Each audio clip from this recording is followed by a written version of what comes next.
syukuran kita pada Allah Subhanahu wa taala kerana pada malam ini dapat sekali lagi kita berjumpa dan bertemu, berkumpul atas tujuan dan maksud untuk mencari redha Allah Subhanahu wa taala. Mudah-mudahan perhimpunan dan perkumpulan kita ini menjadikan asbab untuk kita ini dipandang dengan pandangan rahmat dan kasih sayang Allah Subhanahu wa taala. Mudah-mudahan setiap langkahan perjalanan kita dari rumah ke surau ini menjadi asbab untuk diangkat akan darjat kita dan diampunkan segala dosa-dosa kita insya-Allah. Jadi tuan-tuan, puan-puan, muslimin muslimat yang dirahmati oleh Allah Subhanahu wa taala,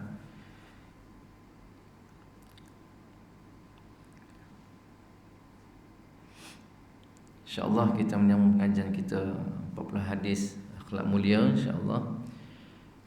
وعن النعمان بشير رضي الله عنهما قال رسول الله صلى الله عليه وسلم مثل المؤمنين في تودهم وتراحمهم وتعاطفهم مثل الجسد إذا اشتكى منه عضو تداعى له سائر الجسد بالسهر والحمى متفق عليه.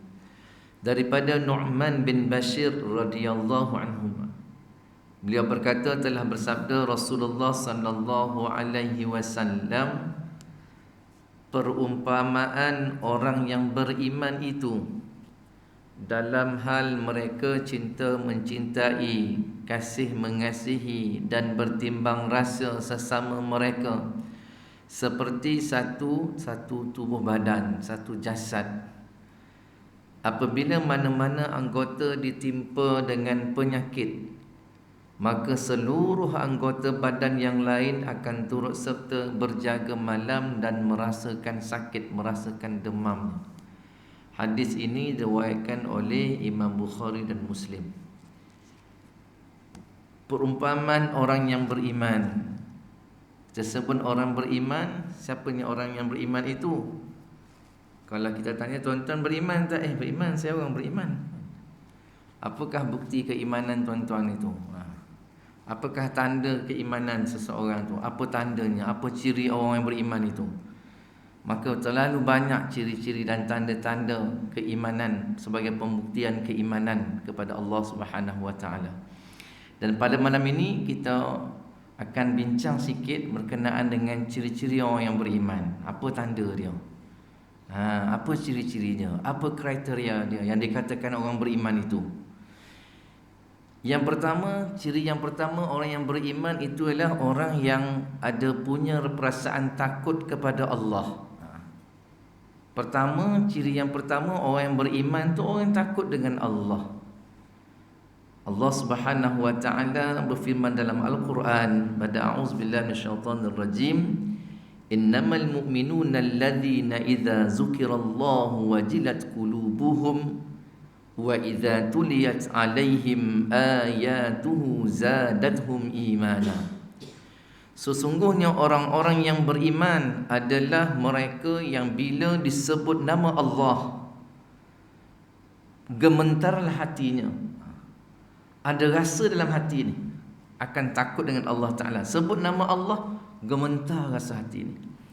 Dan apabila dibacakan ayat-ayatnya, bertambahlah iman mereka.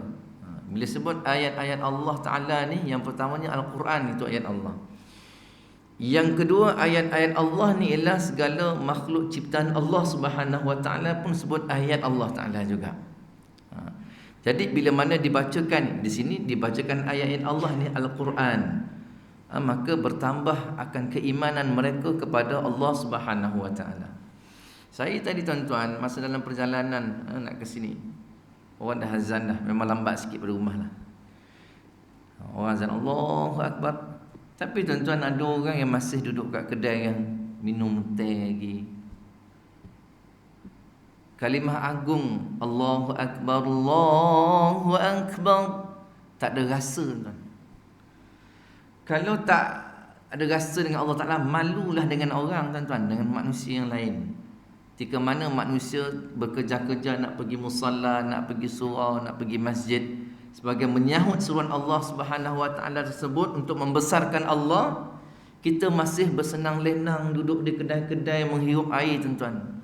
Ni apa letak di kita? Bukan kita kata dia tak sembahyang, balik dia sembahyang, tapi tak ada rasa malu tuan-tuan.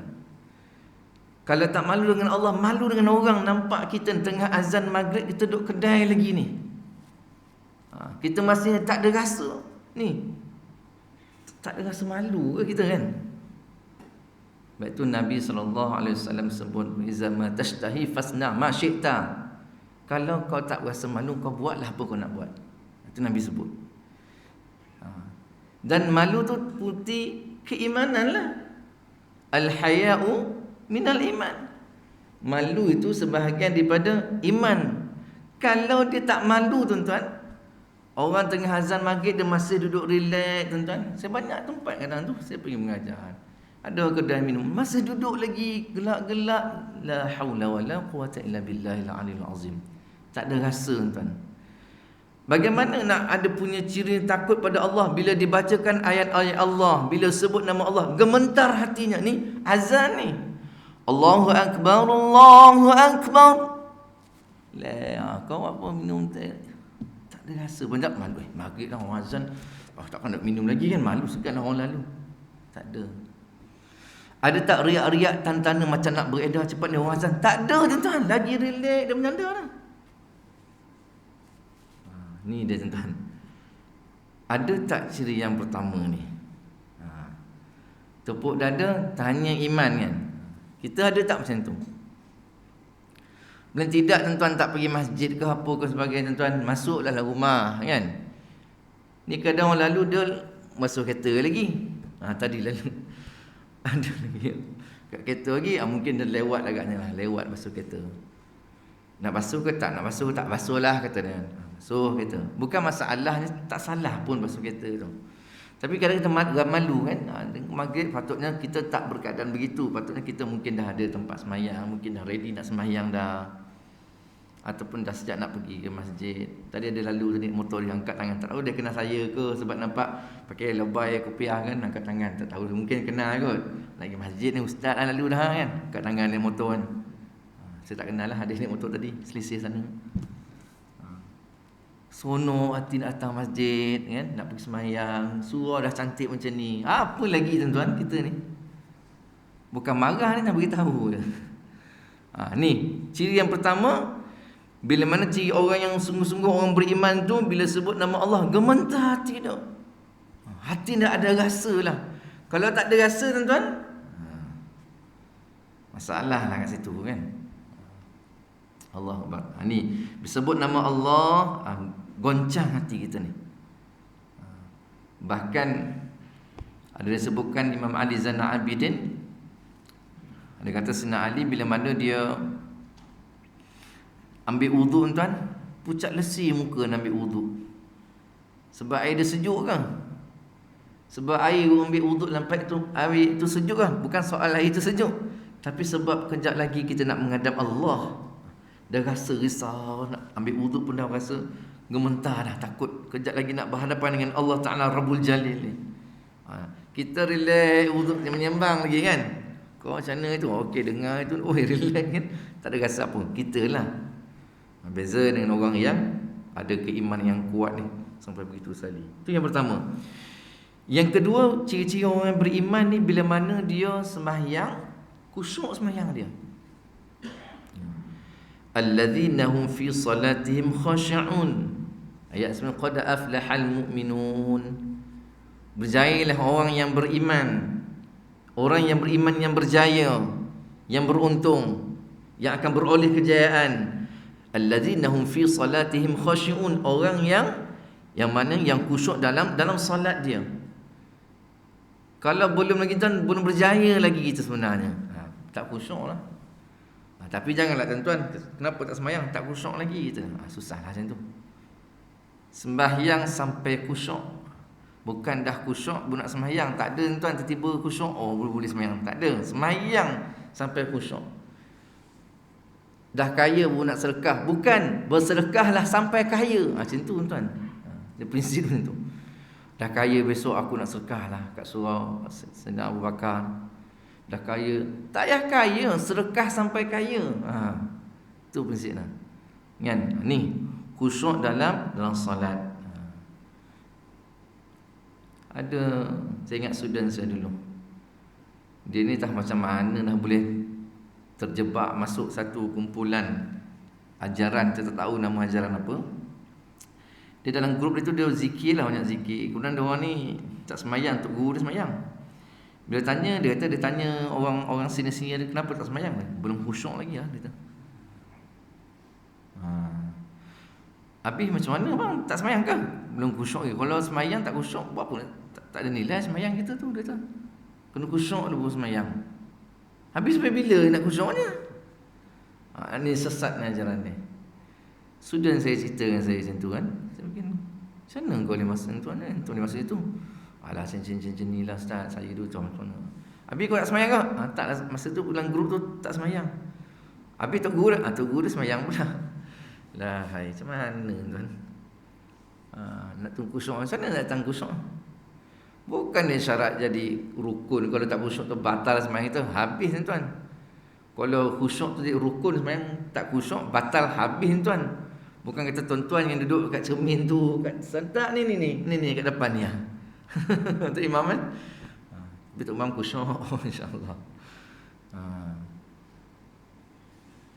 Payah juga kan?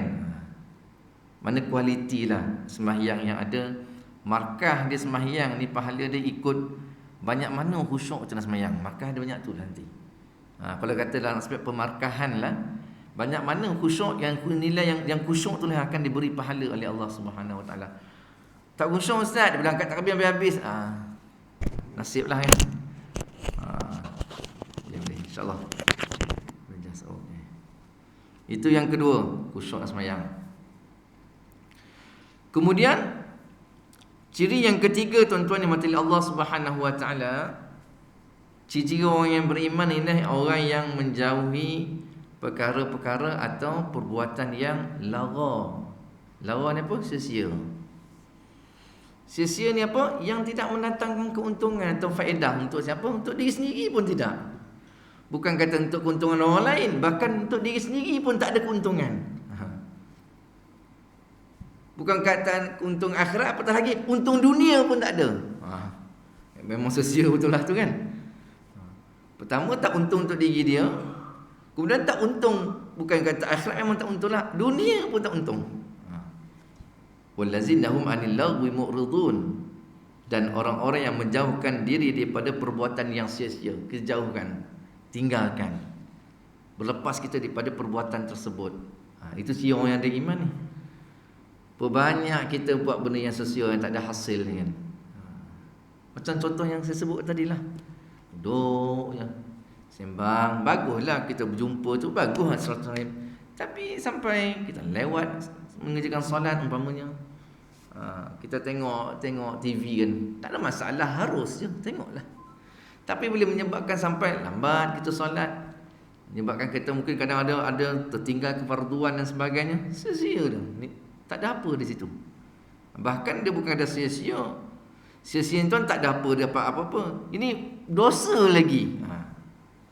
Kalau sia-sia tadi tu memang tak ada dapat apa-apalah, ni dosa lagi. Itu kita khawatirkan.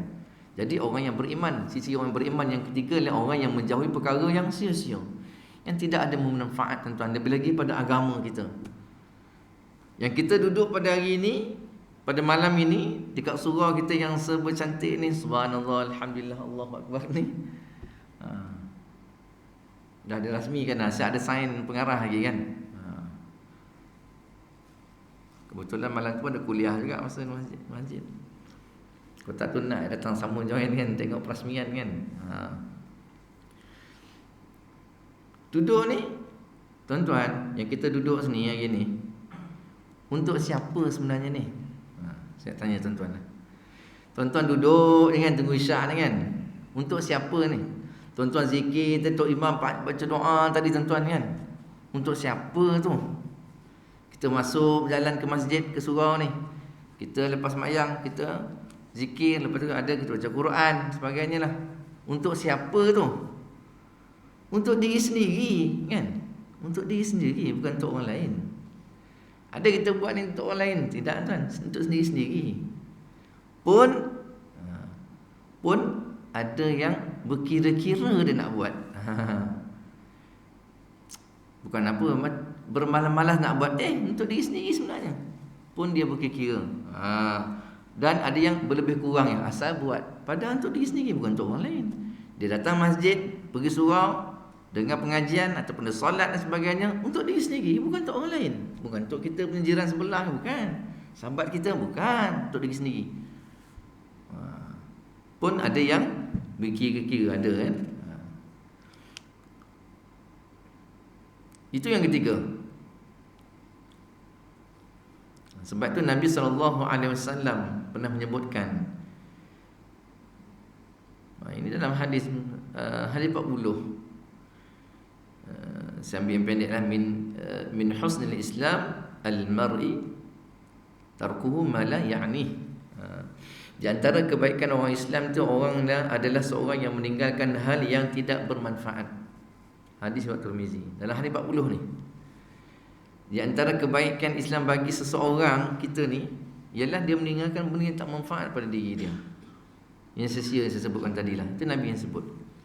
Dan sebelum tadi ayat Quran kan, anil lagwi mu'ridun. Itu yang ketiga. Yang keempat, senang, seronok, tenang, lapang bila mana diperdengarkan bacaan ayat Al-Quran. Tenang hati kita kan. Kita serabut ni tuan, banyak masalah, itulah ini dan sebagainya tuan. Kita baca Quran, kita ada masalah banyak ni, berat masalah. Kemudian kita buka Quran, kita belik ayat Al-Quran, kita baca. Kadang menyebabkan menangis kita baca kan. Menangis kita kan. Dia kadang terrelease tuan. Kadang Allah Ta'ala menjawab segala permasalahan kita tu. Terkadang-kadang begitulah kan. Kadang datang solution tu lepas habis kita baca Quran kan. Quran ni dua tuan. Kalau kita tak baca, kita dengar. Kalau kita tak baca Quran, kita dengar Quran. Tu utamanya macam akak-akak kalau dalam keadaan uzur syar'i tu tak boleh baca Quran. Baca selawat boleh lah, baca selawat, doa boleh lah. Dengar Quran. Dengar Quran. Dan Quran ni bila dengar, kita ada adab kan, kena dengar lah. Jangan kita buat bising, jangan kita bercakap-cakap. Yang banyak berlaku pada kalangan kita ni tuan, buka masuk kereta, buka radio ataupun buka CD ke sebagainya, Quran tapi sembang. Dia buka Quran ni nak kena dengar tuan. Kalau kita tak baca, dengar. Itu sifatnya Quran ni.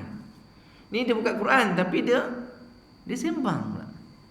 Dia tak menghormati bacaan Al-Quran tadi. Patut dengar Quran tu. Kalau tuan-tuan nak sembang, tutup bacaan tu. Kalau tuan-tuan nak bersembang dalam kereta kan, kalau buat kereta lah, tutup Quran, sembang lah. Dah tak ada topik, habis kan, buka Quran balik, dengar Quran. Ni kadang buka Quran kan, macam-macam lah qari dia, syekh ni macam-macam lah. Syekh tu sedap baca kan, tapi kita menyembang pula. Apa manfaat yang kita dapat? Tak ada. Macam orang duduk cakap depan, kita cakap kat belakang. Kita dapat apa? Tak dapat apa kan? Tak dapat apa. Quran dengar, bukan kita faham tu lagi cantik lah. Dengar saja pun, dengar saja. Dengar saja Quran.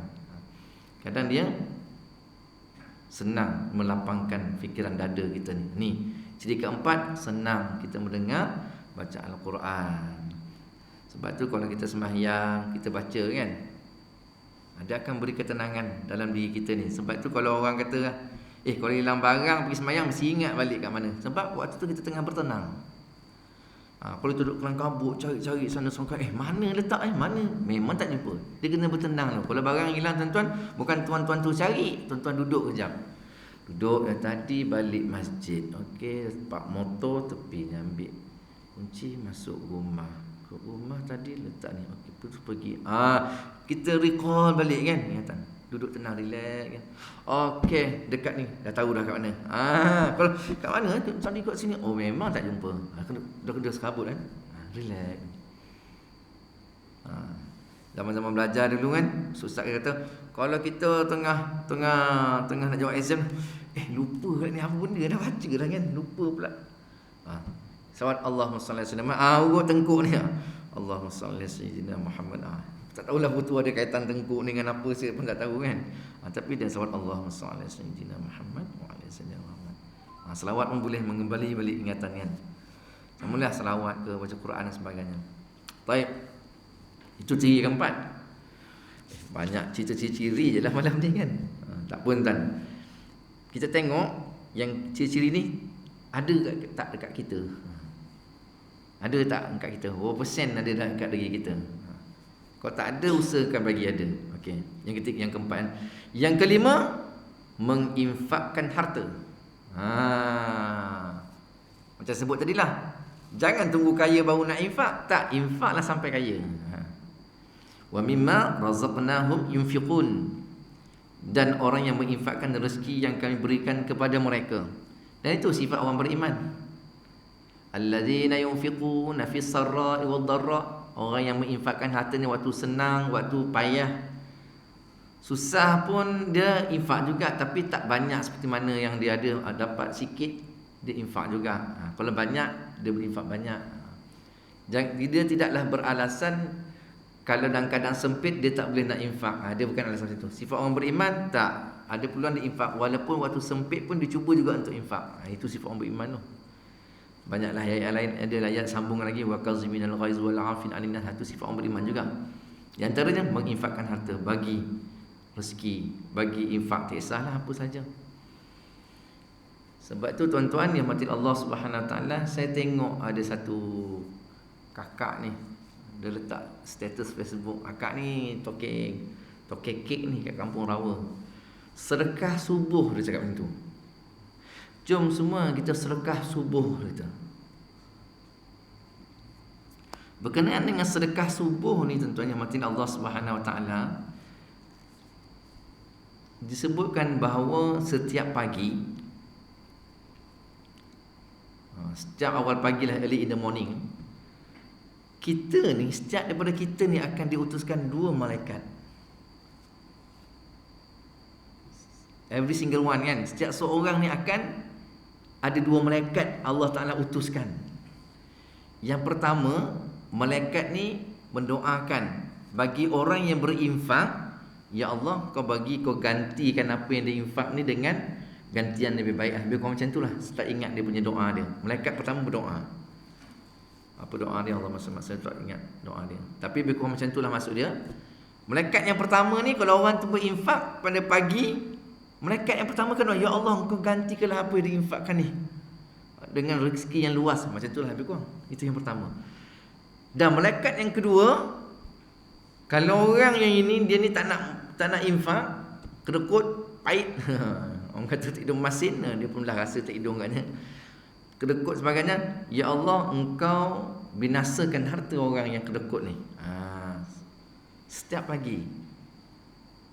Jadi tuan-puan yang dirahmati Allah Subhanahu Wa Taala, cuba kita usahakan setiap pagi kita sedekah. Setiap pagi kita bersedekah. Ada tabung kan? Pergi masjid dia bawa RM1. Bukan RM1 maknanya contohlah RM1. Ni lurus sangat, ustaz kata RM1 buat RM1 lah. Jangan macam tu. Aircon semua pasang ni, ni semua nak kena bayar ni. Kan? Sedekah. Ada orang RM1 dan tak lagi RM1, 30 tahun kan dia pergi masjid kan, 30 tahun pergi masjid, setiap Jumaat RM1 itulah. Sesungguhnya kan dia RM1 je lah. Okey lagi aku RM1, orang tu langsung tak derma dia tu kan. Susahlah. Dia mempertahankan RM1 tu kan. Paksa. Sedekah ni kan kena paksa. Bila paksa tu, bila RM1 naik sikit lah, up sikit RM2. Buat sampai biasa, up lagi RM5. Buat sampai biasa, sampai tak ada rasa apa, RM5. Up lagi RM10. Wih, RM10 ni Water canai boleh berapa keping ni. Masuk RM10. Mula sehari, 2 hari, 3 hari ada, lepas tu tak ada rasa RM10 dah. Biasa. Up lagi. Tu cara tuan. Kena paksa. Macam khusyuk dia lah. Paksa lah, kadang macam pemikiran paksa. Ya, ingatan lain datang kan. Ulang balik baca ayat tu, nak bagi dapat balik kan. Kena macam tu tuan. Macam kita dululah zaman kecil dulu nak semayang kan. Mak ayah kita dok paksa tu semayang ke, pergi mengaji ke. Kalau tak kena rotan lah, kena tali pinggang lah, kena hanger lah, macam kan orang tua dulu. Apa yang dapat capai tuan kan, pergi mengaji, pergi semayang. Terpaksa begini. Dah lama-lama tuan, rasa terpaksa tak? Tak ada. Macam tu lah khusyuk ni kan. Memula tu memang payah, lama dah datang sendiri. Kita dah faham cara sebagainya. Sama macam infak tadi ni, paksa diri buat. Dah lama tu tak ada apa, RM10. Tak ada apa RM10. Sebab apa? Yang penting ikhlas ustaz. Bukan soal banyak sikit. Kalau dia ikhlas dia RM1 tu lebih ikhlas, itu lagi baik daripada bagi banyak dia tak ikhlas. Betul. Tapi lagi banyak kau bagi, lagi banyak manfaat yang kita boleh dapat. Kan? Banyak bagi, banyak manfaat yang kita boleh. RM1 dapat nasi lemak RM1. Kedai ujung dekat apa Lengging tu, kedai apa tu kan, nasi lemak ikan semilang tu, dapatlah nasi lemak RM1. Tapi kalau RM10 dapat apa? Dapat 10 nasi lemak. Kan besar beza. RM1 dapat 1. Orang kata perbandingan yang mudah kan. Jadi bila bagi banyak, banyak manfaat boleh guna. Bukan satu air ni boleh beli, mungkin beberapa botol. Contohlah, daripada beli satu ni, banyak manfaat dia. Banyak tu kita nak manfaatnya lebih. Kalau kita jadi orang kaya, maka kita boleh zakat kan? Lagi kaya, lagi banyak zakat yang boleh keluarkan. Lagi manfaat yang diperoleh lebih banyak orang yang boleh merasai manfaatnya. Itu dia. Dan kita nak tahu tentang rezeki kita ni berkat tak berkat. Macam mana nak tahu? Weh, rezeki ni yang berkat sana, ustaz nak tahu rezeki kita berkat tak berkat. Rezeki berkat ni tuan, senang je nak tahu. Bila mana rezeki yang ada pada kita ni dapat dimanfaatkan atau dirasai oleh ramai orang, berkatlah tu. Berkatlah tu. Bila mana rezeki kita dapat dinikmati oleh ramai orang, dapat rasa rezeki kita ni, tanda rezeki berkat. Paling mudah dalam lingkungan ahli keluarga kita kan. Isteri dapat rasa, anak pun dapat. Kadang-kadang tu dapat jiran sebelah dapat rasa rezeki, keberkatan, barakah. Barakah apa? Aziyadul khair, bertambahnya kebaikan. Sikit tapi ada berkat, cukup. Dia bukan pada kuantiti itu semua mata. Kualiti nilai yang ada keberkatan yang Allah Ta'ala campakkan pada sesuatu tu. Rumah tangga yang berkat, kerjaya yang berkat, apa lagi? Macam-macam lah. Yang namakan keberkatan tu aziyadul khair, bertambahnya kebaikan. Yang kita buat tu ada kebaikan kita peroleh. Pekerjaan kita berkat, kita kerja tu ada kebaikan untuk diri kita, anak-anak sebagainya. Berkat jadi pengusi. Apa? Pengusi kan? Dapat orang rasa kenikmatan, orang yang dapat dirasai dengan dia jadi pengusi ni ada manfaat dia semua sebagainya. Mungkin dapat kita gunakan kepakaran kita ke, kepandaian kita ke dalam mentadbir ke, dalam cik dana ke, umpamanya lah. Itu contoh tuan-tuan. Rasulullah sallallahu alaihi wasallam menyebutkan, was-salatu nurun was-sadaqatu burhanun. Salat adalah cahaya dan sedekah adalah bukti. Bukti apa? Ya, iman kita ni. Nak sedekah betul tak? Wa anfiqu mimma razaqnahum yunfiqun wa mimma razaqnahum yunfiqun. Tiga orang bertakwa tadi ni. Buktilah ciri orang bertakwa, dia infakkan harta pada jalan Allah Subhanahu wa taala. Itu yang kelima. Ciri orang yang bertakwa, infakkan harta. Yang keenam, ciri orang yang bertakwa ni apa? Orang yang meneladani Rasulullah sallallahu alaihi wasallam awalan wa akhiran wa zahiran wa batinan. Segala serba-serbinya kita nak cuba nak mencontohi Rasulullah sallallahu alaihi wasallam. Segala benda kita itu mula maulid kan. Ceritalah Rasulullah ni ikutan sepanjang zaman, macam-macam lah tema kan. Rasulullah ni qudwah hasanah lah apa sebagainya. Ikut panduan dia sebagai panutan kita dalam kita melayani kehidupan di atas muka bumi Allah Subhanahu wa taala ni. Apa contoh yang kita boleh buat? Teladan dia. Sebagai apa? Rasulullah ni diteladani dalam serba-serbi. Sebagai apa? Tuan-tuan nak tanya sebagai apa, tuan-tuan? Tuan-tuan sebagai anak, Rasulullah pun sebagai anak juga. Rasulullah sebagai seorang ayah, Rasulullah sebagai seorang pemimpin, Rasulullah sebagai seorang datuk, apa lagi? Rasulullah sebagai seorang sahabat, semua ada. Semua sudut teladan tu semua ada pada Nabi ni. Tak payah cari orang lain dah. Dah cukuplah kat Nabi ni. Carilah sudut mana pun yang boleh kita contohi, carilah. Ada pada Rasulullah sallallahu alaihi wasallam. Sebab tu Nabi, orang tanya kat Aisyah, akhlak Nabi macam mana? Kan kuluhul Quran. Akhlak Nabi dah Al-Quran. Apa yang Quran ada dan Quran tu diterjemahkan dalam kehidupan Nabi sallallahu alaihi wasallam. Sebab tu disebutkan Rasulullah ni Al-Quran berjalan. Segala tindak tanduk Nabi, cara Nabi sebagainya, semua apa yang diajarkan oleh Allah Subhanahu wa taala dan apa intipati yang ada terdapat dalam Al-Quran, Nabi terjemahkan dalam kehidupan dia. Syekh sebagai apa? Pemimpin. Pemimpin, ketua keluarga, sebagai seorang suami yang ramai isteri. Tuan-tuan yang ada berpoligami kan, macam mana Rasulullah dalam membahagikan masa dengan isteri di antara sebagainya isteri-isterinya. Macam mana? Tengoklah keadilan Nabi sallallahu alaihi wasallam. Bahkan ada di kalangan isteri Nabi ni, di antara namanya Saudah. Saudah ni Nabi sallallahu alaihi wasallam kahwin ni selepas kematian Khadijah binti Khuwailid. Khadijah meninggal, Rasulullah kahwin dengan Saudah dulu. Kemudian pada zaman Rasulullah pun kahwin dengan Aisyah. Lepas tu Saudah ni bila dia ni orang tua. Saudah ni orang tua. Sampai kan Saudah ni dia kata, tak apalah, giliran aku ni Rasulullah bagilah di isteri yang lain, tak apalah, aku ni dah tua. Punya baik isteri Nabi kan. Jadi macam dia ni orang tua, tak kisah sangat lah. Kalau macam Aisyah tu muda lagi, memanglah nak sangsa dengan Nabi, nak bermanja mesra. Aku dah tua, apa lagi nak ni, tak apalah, giliran aku tak apa, ambil lah kat orang lain, ambil lah kat Aisyah. Sampai macam tu sekali tuan-tuan kan. Ni bergaduh, rumah pertama, buatlah cerita Piramli kan. Kamu bini yang pandai, siapa kata Aziz Satan, buat lagi leh. Hari ni rumah ni, hari bini pertama, rumah kedua, hari kedua rumah bini kedua. Planning lah, perancangan kan, contoh lah. Teladan Rasulullah sallallahu alaihi wasallam. Nak tahu bagaimana kehidupan Nabi, bacalah sirah Nabi kan. Perjalanan kehidupan Nabi. Saya kat Masjid Lenggeng tu mengajar agak sirah. Kitab Khulasah Nurul Yakin, kitab sirah.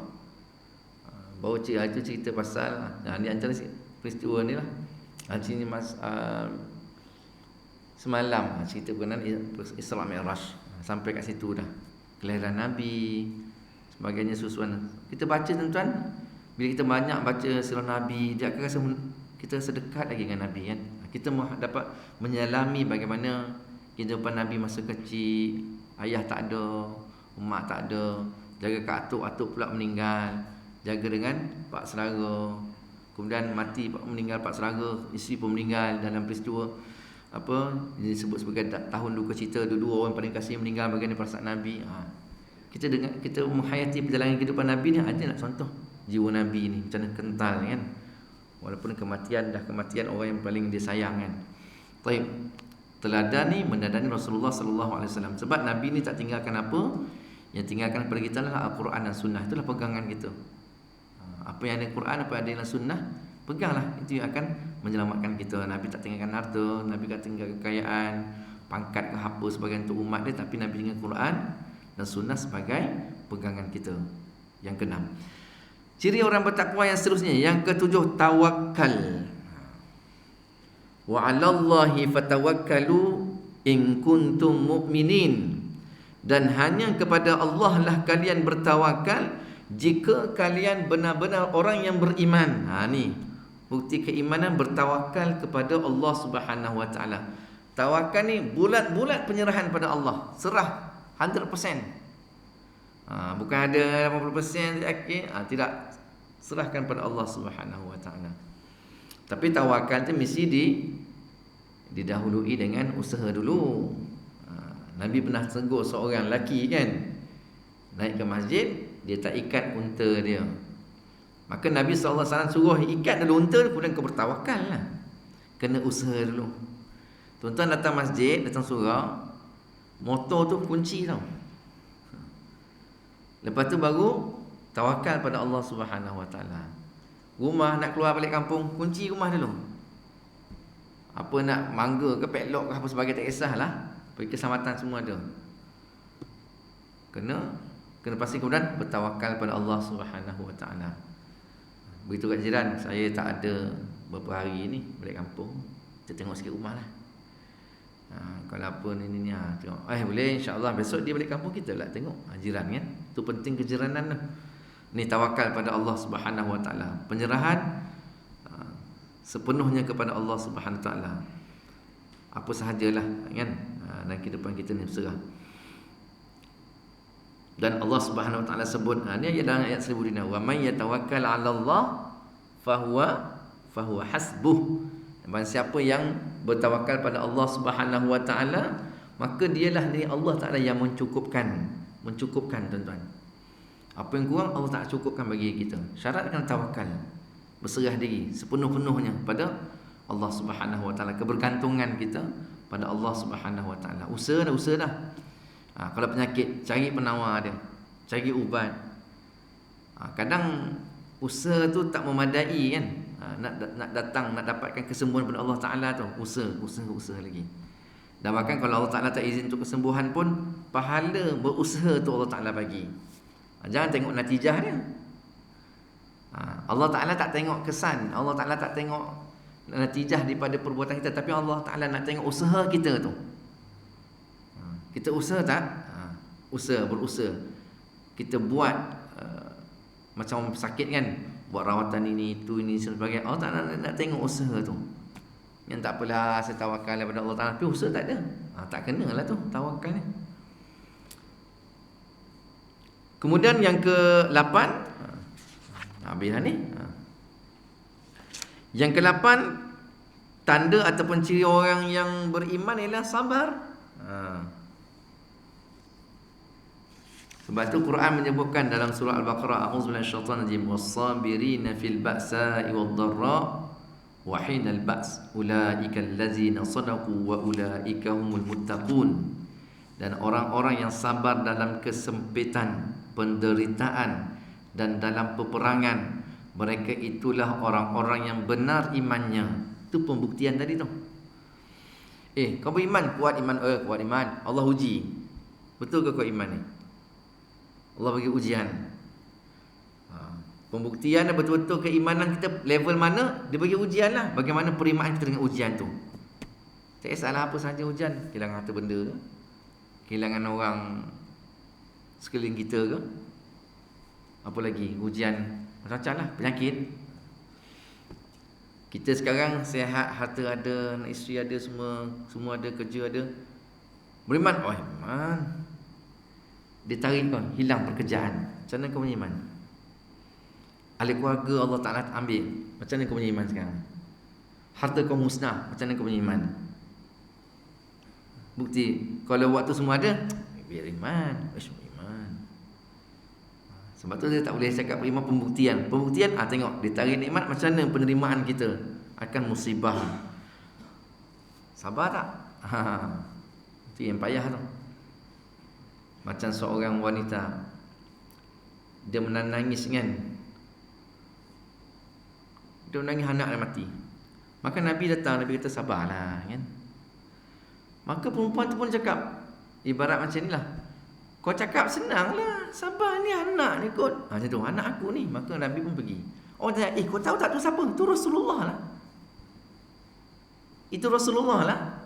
Maka perempuan tu bagi, ya Rasulullah, aku minta maaf, sungguhnya anak aku mati, tak apa, aku bersabar sekarang.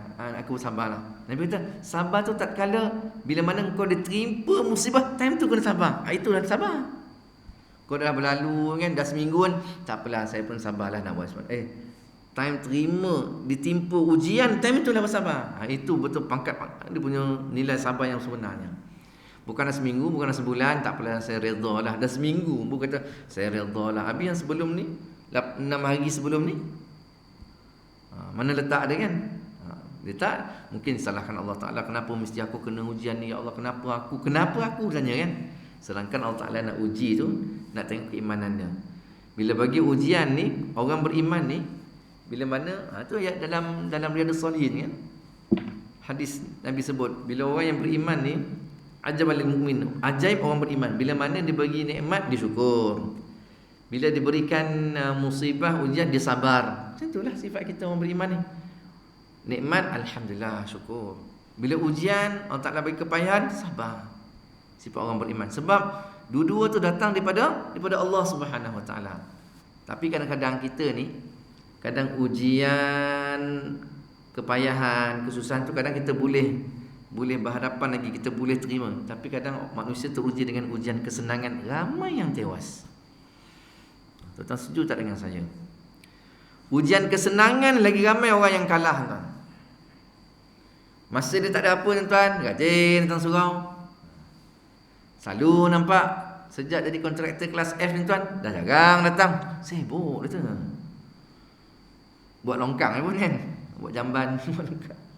Sibuk. Allah bagi ujian tu.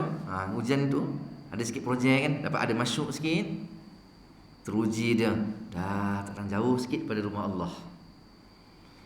Kenduri kenara pun tak datang, tuan-tuan. Tak boleh nak jumpa klien. Hari Ahad ni lah waktu tengah jumpa klien. Dah jiran jemput, anak nak buat akikah, nak akikah cucu, akikah apa anak boleh lahir, tak sempat, tuan-tuan. Dulu kenduri ke mana ada yang muka dia orang jemput pergi, tuan, silaturahim.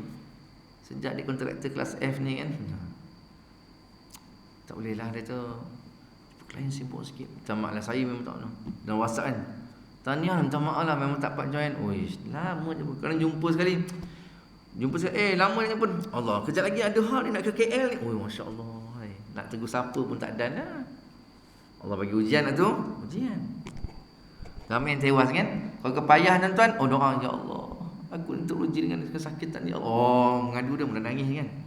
Tapi bila senang, tuan, tu imam pun dia horn tu, ten. Apa lembab buat kek motish. Siapa ni kan? Dia dah kan. Bukan tu imam sini lah, ni tu imam lain ni. Ni kat janda baik ni. Tahu kan? Contoh-contoh kan, tuan-tuan, ujian. Ramai yang tewas bila ada kesenangan ni. Dia sebab apa? Dia tak ada puasan ni. Nabi sebut, manusia ni bila ada 2 lembah-lembah nak selembah lagi kan, tak pernah puas. Tuan-tuan mati Allah Subhanahu Wa Taala, dua benda yang kita cari macam mana pun takkan pernah puas, tuan. Takkan pernah puas, tak nak cukup. Pertama apa? Ilmu. Cari macam mana, tuan, belajarlah, berkitab-kitab ke beratus-ratus guru pun tak puas, tuan. Masih nak mengaji, belajar lagi. Ilmu tak pernah puas cari, tuan. Yang kedua apa, tuan? Harta. Dah billionaire dah, nak lagi projek sakau lagi. Sakau kan. Ambil lagi, masuk lagi ni. Dah kaya nak kaya lagi. Tu ni, tuan, takkan pernah puas. Satu ilmu, kedua harta, tuan. Tak pernah puas, mana pernah, tuan. Nak kaya lagi, nak kaya. Nak kaya lagi, nak kaya lagi. Kita yang mana ni kita ni kan? Tapi kita sebut memang kita tak pernah puas. Tak, kita ni yang ilmu tu lah kan. Mudah-mudahan kita macam tu lah. Nak belajar. Kadang ada tu, dah ada tok guru dah, belajar juga lagi kan. Tok guru kot. Saya ingat ada anak murid yang cerita tuan guru Allah, Haji Rifai, pondok dekat Kedah, dah meninggal lah. Dia kata tu satu hari anak murid dia nak pergi satu program ceramah sambutan apa tah, dekat satu tempat lah, ada sambutan Rasul ke apa tah. Jadi anak murid pergi, tapi tok guru nak pergi asalnya tapi tak dapat, ada hal lain. Jadi dia kata tak apalah anak yang kamu pergilah, saya tak dapat nak pergi. Nanti balik nanti saya jumpa. Nanti tak jumpa korang balik semula kan. Yang nak murid pergilah sambutan tu, ada syekh datanglah, ulama ada bagi syarahan dan sebagainya. Balik ni tok guru jumpa murid, tanya apa yang ceramah tadi, apa ambil pen, apa ceramah tadi. Ni tok guru ni. Ni anak murid dia tak dapat pergi, dia suruhlah wakil orang dia pergi, anak murid sebagainya. Bila balik nak murid tanya balik, yang tadi ceramah pasal apa tulis lagi ni. Tulis lagi, tanya ni not point. Dia tok guru kan. Dia ahli majlis fatwa kan. Almarhum ni Tuan Guru Haji Rifai rahimahullah taala. Saya ingat kawan saya dulu. Kawan saya pernah mondok di sana lah, Pondok Az-Zuhdiyah. Tapi sahabat saya ni masa mondok, yalah kita mondok kan, Tapi dia keluar daripada pondok, dia buat apa? Dia ni baskers ni, orang basking ni orang kan, dia main itu pula. Macam pelik, jauh sangat pergi kan. Tapi dia tak tahu lah minat dia macam tu pula kan. Nyanyi main gitar jadi baskers lah. Jadi macam tu. Satu hari dah lama tak pergi pondok, dah lama dah keluar pada pondok, dia buat kaki depan dia sukalah muzik-muzik ni sebagainya. Sekali pergi jumpa Tok Guru, pergi kat pondok. Dah lama jumpa kawan kat sana, sekali hari nak ziarah Tok Guru, pergi ziarah, nak ziarah Tok Guru ni, tapi tak berani nak jumpa. Seganlah dengan kita ni dah rockers ibarat macam tu lah kan. Kita ni dah brutal ni, main gitar, kerja menyanyi semua kan. Dekat pondok, mengaji pondok ni, pakai serban lah semua mengaji kan. Tapi bila keluar dari pondok, lain lah profession dia kan. Patutnya mungkin lah jadi ustaz ke, mengajar mengaji ke, jadi imam ke kan. Okey lah, boleh terima lah. Ni lain nak nyanyi pula kan. Jadi dia duduk kat pondok tu beberapa jam, tak nak berjumpa Tok Guru, tak nak pergi jumpa lah. Takutlah nak jumpa Tok Guru. Dia kata kawan pergilah jumpa Tok Guru. Okey, kau pernah lama tak datang sini, kawan beritahu kat pondok. Seganlah, aduh macam mana nak jumpa, tapi yang keadaan kita macam ni kan. Seganlah nak Tok Guru ni, buat apa sekarang, kerja apa. Jadi tak nak berapa jam jugalah, ada cukup 4 jam tu baru pergi jumpa. Sampai depan rumah Tok Guru ni, sahabat saya cerita ni, dia nak pergi salam, Tok Guru buka pintu. Assalamualaikum, kata tu. Ini dia ingat nama lagi. Ini Ammar ke? Tok Guru tuan-tuan kan. Kadang ramai nak buat dia masih ingat lagi nama mana. Ammar kata, oh ya saya Tuan Guru. Dengar sekarang ni main muzik ke? Kata. Sudah. Dengar nyanyi kan. Itulah tu Tok Guru, saya malu sebenarnya. Ana malu sebenarnya Tok Guru. Kata, saya mengaji sini. Kata tak apa, tak apa. Memula entah main ni, besok tukarlah muzik-muzik nasyid-nasyid ke. Tengok Tok Guru tuan. Dia punya bagaimana dengan murid dan sayang kan. Patut kata, apa nak jadi engkau ni entah ni. Macam tu Tok Guru kan. Apa nak jadi anak ajar entah ni semua kitab semua macam ni entah jadi sekarang. Astaghfirullahalazim. Sia-sia lah. Macam tu kan. Kalau kita macam tu kan. Dia tak ada tak apa, dia kata. Macam satu hari kita untuk entah boleh buat lagu nasyid ke. Ubah sikit lah. Dia cakap tu. Menangis kan tuan. Menangis Tok Guru sebut macam tu. Itu sekelumit kisah lah. Bagaimana ni dia akhlak kan. Yang kita nak contohi tadi ni. Baik. Yang ke-9, tadi 8 sabar kan.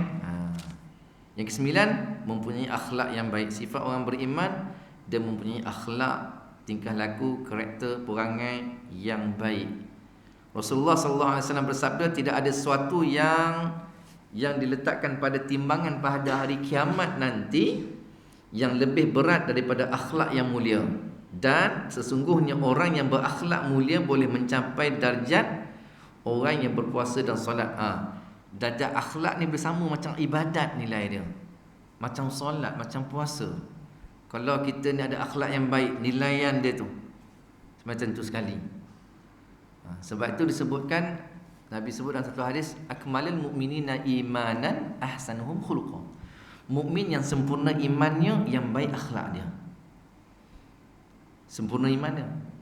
Tapi itu kalau dia kata dia beriman tapi akhlak dia tak apa comel, maknanya ada masalah pada iman dia ni.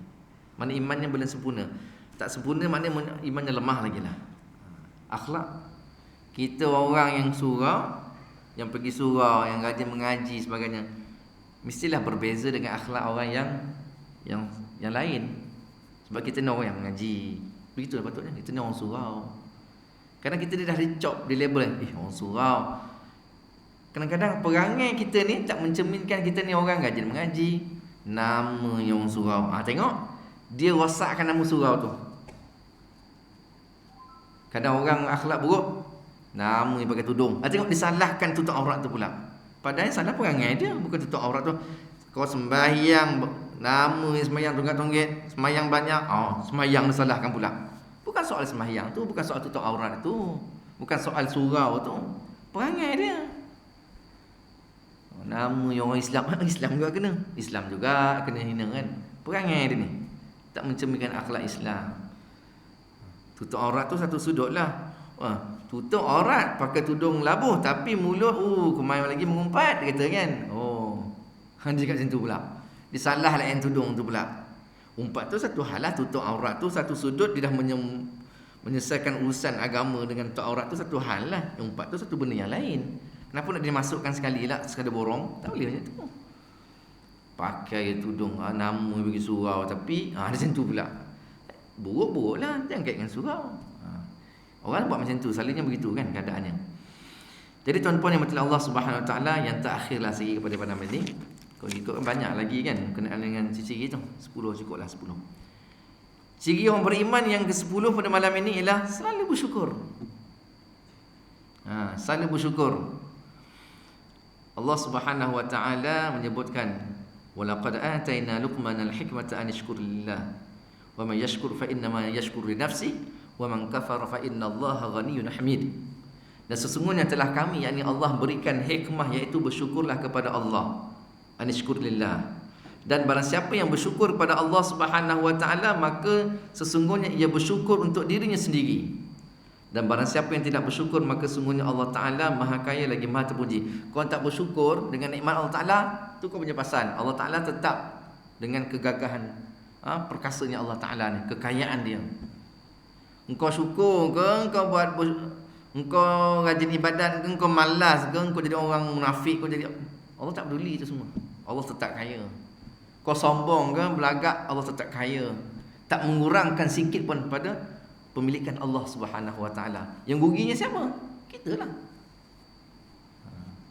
Kita ingat kita tak sembahyang ni, Allah Taala kata tidak berbekas pun pada Allah Taala. Sikit pun tak ada. Sebab nikmat tu dia punya kan. Jadi syukur ni. Payah tuan-tuan tu nak bersyukur. Dengan segala pemberian Allah Subhanahu Wa Taala, nikmat. Ni kita dapat datang pada malam ni pun syukurlah nikmat. Kita dipilih oleh Allah Subhanahu Wa Taala dengan ratusan orang yang ada keliling daripada kita ni kan. Dapat datang malam ni, alhamdulillah, syukur pada Allah Taala. Bangun pagi, apa lafaz yang kita sebut? Alhamdulillah kan. Alhamdulillahillazi ahyana ba'dama amatana wa ilaihi nusyur kan. Kita puji pada Allah Taala, syukur ya Allah Taala telah matikan kita tadi kan. Kemudian Allah hidupkan balik semula. Boleh buka mata, bangun pagi, boleh menggeliat kan, boleh berjalan, boleh masuk bilik air. Syukur alhamdulillah. Ada orang dia tidur terus tak bangun-bangun dah. Boleh buka mata, bangun pagi, alhamdulillah. Apa tidak perkataan kalimat syukur pada Allah Taala bangun pagi tadi ni. Allah bagi, kita tak minta pun, tu tak? Ada tak kita sebelum tidur, ya Allah bagilah pagi esok aku boleh bangun, aku boleh buka mata, aku boleh berjalan, aku boleh bercakap, aku boleh sarapan, aku tak ada makan okey, tak ada masalah, tak ada ulcer. Ada kita minta tak? Tak minta pun, tapi Allah bagi ya, bagi je. Tak semayang tak apa, tapi makan selera tuan. Semayang tak? Contoh kan. Kalau kau tak semayang, kau tak boleh makan lagi ni. Tak boleh makan pula, mulut tutup, tak boleh buka. Kenapa ni? Sebab tak semayang tadi. Ada macam tu? Tak ada tuan. Makan lagi selera daripada kita kan. Kadang orang tak puasa, buat macam buka puasa, dia tak puasa. Lagi dia bertambah macam dia puasa ni, pada tak puasa kan. Sedap kata dia kan. Kita macam relax, kita puasa, kita macam relax ya. Betul-betul kau betul-betul puasa kau ni lapar. Lapar. Tapi dia tak puasa pun. Adakah Allah tak tahan? Tidak kan. Allah bagi kan. Bangun pagi boleh buka mata. Minta tak? Tak minta pun. Tapi Allah bagi. Syukur, alhamdulillah. Pakai surau, alhamdulillah pakai surau. Dapat sembahyang, alhamdulillah. Walaupun jarak, tak apalah jarak tu. Ni bangkit cerita pasal jarak. Jarak sembahyang ni apa nak jadi, kita ikut sunnah sebagainya. Susah lama-lama dah bahas dah pasal benda ni. Tuan-tuan, dalam keadaan sekarang ni kan, jangan buat compare dengan stadium, tak kena comparison tu. Persoalan agama dengan ni, soal agama kau compare dengan tu, tak kena sebenarnya. Yang kita semayang ni nak berjarak ni kan, dalam keadaan ada kita jarak sebab ada sebab musabab dia kenapa nak berjarak ni, maka dapat pahala tak kita nak? Adalah pahalanya. Tak adalah kita jadi berdosa ni sebenarnya. Ada sebab kenapa kena macam tu. Tutup mulut, tutup. Kalau semayang tutup ni makruh hukum dia serasa, tapi disebabkan menyebab nak elakkan ada mudarat, maka pakai ni dia tak ada hukum makruh pun.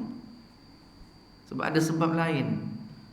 Ini rapat ni, jarak ni dia tak membatalkan semayang, tak apa.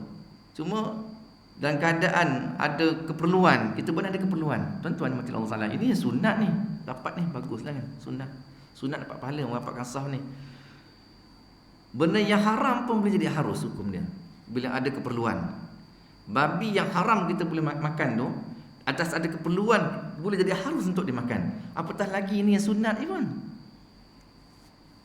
Ni sunat je nak dapat kan, dapatkan sah sebagainya. Tapi sembahyang sah, masalah ada pahala-pahala berjemaah. Ni orang bertikai, dulu bertikai kan, tak boleh tulis semua sebagainya. Apa pun nak jadi kan negara kita ni, kalau daripada sunnah. Dia lah yang pandai, dia mufti-mufti kan. Orang bertikai kan sebagainya. Syukurlah tuan-tuan dah dapat sembahyang. Jagalah SOP tu kan. Suruh scan lah, tulis nama lah, jaga penjarakan dan sebagainya. Buatlah, syukur kita dapat. Ada orang yang mungkin tak boleh sembahyang. Yang ada sahabat dah pergi umrah dah, Allah dah sembahyang dapat dah, rakam pula kan. Terasa kerinduan kita kan, ya Allah, hai bila nak sampai lagi ni. Sahabat-sahabat dah sembahyang rapat-rapat kat Mekah, kat Madinah kan, tunjuk live kan. Sekarang ni kami sekarang ada kat Masjid Nabawi ni kan. Tengok orang semua, Allahu Akbar. Syukur tuan dengan segala nikmat yang Allah Subhanahu Wa Taala berikan kepada kita ni. Nikmatnya sangat banyak. Jadi tuan-tuan mati Allah Subhanahu Wa Taala, kita bercerita pasal iman ni, boleh cerita lagi pasal tubuh badan kita ni. Perumpamaan orang beriman dalam tu saling cinta-mencintai, kasih mengasihi, berterima rasa sama mereka seperti satu tubuh badan. Apabila mana-mana anggota timbul penyakit, maka seluruh anggota badan lain akan turut berjaga malam dan merasakan demam. Kita ni orang beriman ni macam satu tubuh badan. Satu sakit, yang lain pun sakit. Contoh tuan, kita sakit, kita jalan-jalan tersepak batu. Kaki kita yang sepak batu, mulut kita cakap, aduh sakit. Tangan gosok, aduh sakit kaki. Air mata keluar sebab menahan sakit. Tengok ada peranan tak? Tangan gosok, yang sepaknya kaki. Yang kaki kita yang sepak batu, tapi mulut cakap, aduh sakitnya. Air mata kita keluar, tangan kita gosok. Tengok peranan tu kan. Padahal yang kena tu kaki kan. Tapi semua rasa sakit.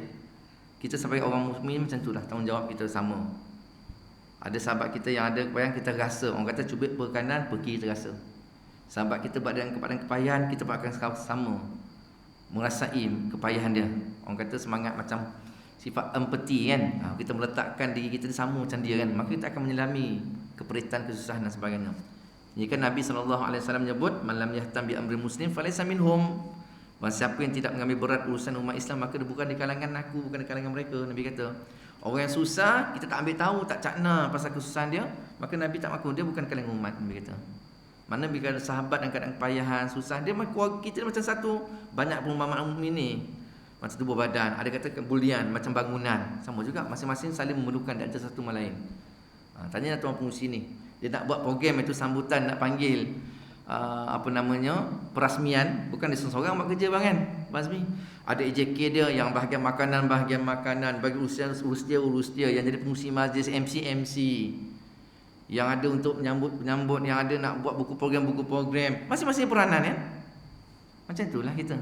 Dan kita pun ni masing-masing ada, saling perlu memerlukan di antara sama lain. Dia susah, kita pun akan rasa bantu dia. Begitulah bagi ini mafhum daripada hadis ni, macam tubuh anggota badan lagi, masing-masing saling memerlukan di antara satu sama lain. Satu sakit seluruh badan, kita demam tuan-tuan, satu badan kita tak boleh nak tidur malam. Maknanya kita merasai akan kepayahan itu. Jadi tuan-tuan mati Allah Subhanahu Wa Taala sebab al-mu'min mira'atun akhihi iza ra'a fihi aiban aslahah. Seorang mukmin itu adalah cerminan bagi saudaranya. Jika dia melihat aib pada diri saudaranya, maka dia memperbaikinya. Tegur, cover dia, jangan bagi dia kita buka aib dia dan sebagainya. Itu sebagai seorang sifat orang mukmin.